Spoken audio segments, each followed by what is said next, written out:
Hello అందరికీ welcome back to my channel దునియా అమ్మాయి vlogs. ఈరోజు వీడియో ఏంటి అంటే రాగి పిండితో పాయసం చేస్తున్నానండి. ఈ రాగి పిండితో పాటు సగ్గు బియ్యం కూడా వేస్తున్నాను. అదే చూడండి, సగ్గు బియ్యం నానబెట్టుకునేసాను. ఒక హాఫ్ అన్ అవర్ ముందు సగ్గు బియ్యం నానబెట్టుకునేసానండి. ఈ సగ్గు బియ్యంతో పాటు సేమియా కూడా వేస్తున్నాను. మనకు చుట్టలుగా కానీ పొడుగ్గా కానీ మార్కెట్లో దొరుకుతుంది కదా ఈ సేమియా కూడా వేస్తున్నాను. ఈ పాయసానికి షుగర్ వేయకుండా నేను బెల్లం వేస్ట్ చేస్తున్నానండి.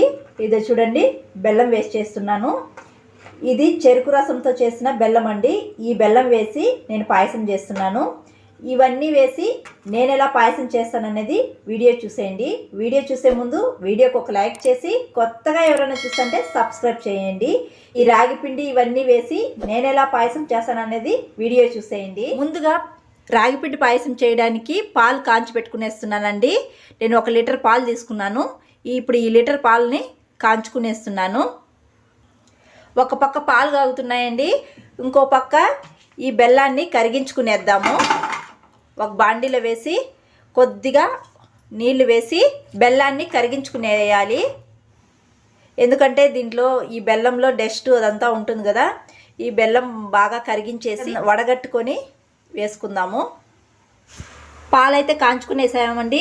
ఇప్పుడు పాయసం చేసుకుందాము. పాలైతే కాంచి పక్కన పెట్టుకునేసానండి. ఇప్పుడు స్టవ్ పైన బాండి పెట్టుకొని కొద్దిగా నెయ్యి కూడా వేసుకున్నాను. నెయ్యి వేసుకున్నాక ఈ సేమియాని ఇలా చిన్నవిగా చేసుకొని వేసుకోవాలి. ఈ సేమియాని నెయ్యిలోనే బాగా వేయించుకోవాలండి. సేమియాని వేయించి పెట్టుకునేసానండి. ఇప్పుడు అదే బాండీలో కొద్దిగా నెయ్యి వేసుకుంటున్నాను. నెయ్యి వేసుకున్నాక కిస్మిస్, కాజు వేసుకోవాలి. తర్వాత బాదం కూడా చిన్న చిన్న పీసెస్గా కట్ చేసి వేసుకుంటున్నాను. ఇవన్నీ బాగా వేయించుకోవాలి. ఈ డ్రై ఫ్రూట్స్ అన్నీ వేగిన తర్వాత సగ్గుబియ్యం నానబెట్టుకున్నాను కదండి, వాటితో సహా వేసుకుంటున్నాను. ఈ సగ్గుబియ్యం ఉడికేలోపు ఒక బౌల్లోకి నేను 2 స్పూన్స్ రాగిపిండి కలుపుకుంటున్నానండి. 2 స్పూన్స్ వేసుకుంటున్నాను. కావాలంటే ఇంకా ఎక్కువ కూడా వేసుకోవచ్చు. కొద్దిగా వాటర్ వేసి ఉండలు లేకుండా కలుపుకోవాలి.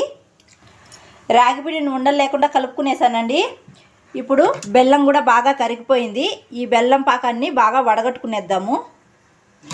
ఇలా వడగట్టుకుంటే డస్ట్ ఏం లేకుండా నీట్గా ఉంటుందండి. మనం పాయసంలో వేసుకునే దానికి కూడా చాలా బాగుంటుంది. సగ్గుబియ్యం కూడా ఉడికిపోయిందండి బాగా.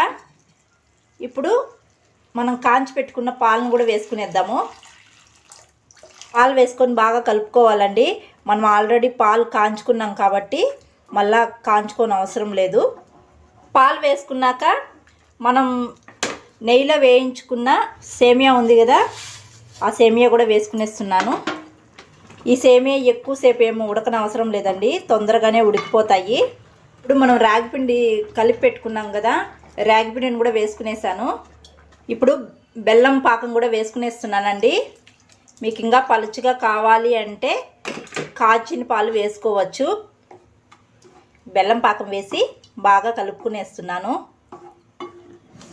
అంతేనండి, బెల్లం పాకం వేసుకున్న తర్వాత ఇంక స్టవ్ ఆఫ్ చేసుకోవచ్చు. పాయసం అయితే రెడీ అయిపోయిందండి. చాలా బాగుంటుంది.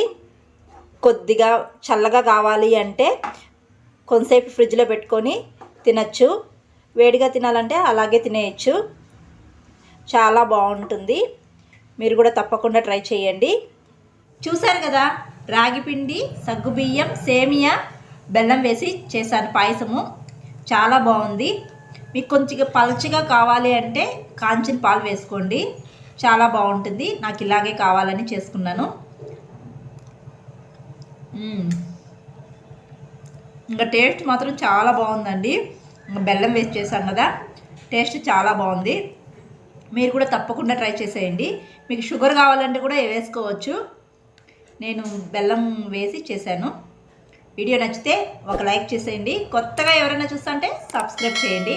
మరొక వీడియోలో మళ్ళీ కలుద్దాం. అంతవరకు టు ఫాలో ది న్యూ అమ్మాయి vlogs. Thanks for watching. See you all. Bye.